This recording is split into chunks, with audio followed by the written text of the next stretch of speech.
Tribute to major Mayank Bishnoi. वतन की मोहब्बत में खुद को तपाए बैठे हैं, मरेंगे वतन के लिए शर्त मौत से लगाए बैठे हैं।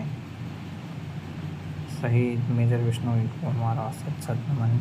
मातृभूमि की रक्षा में इन्होंने अपना बलिदान देश के लिए दिया।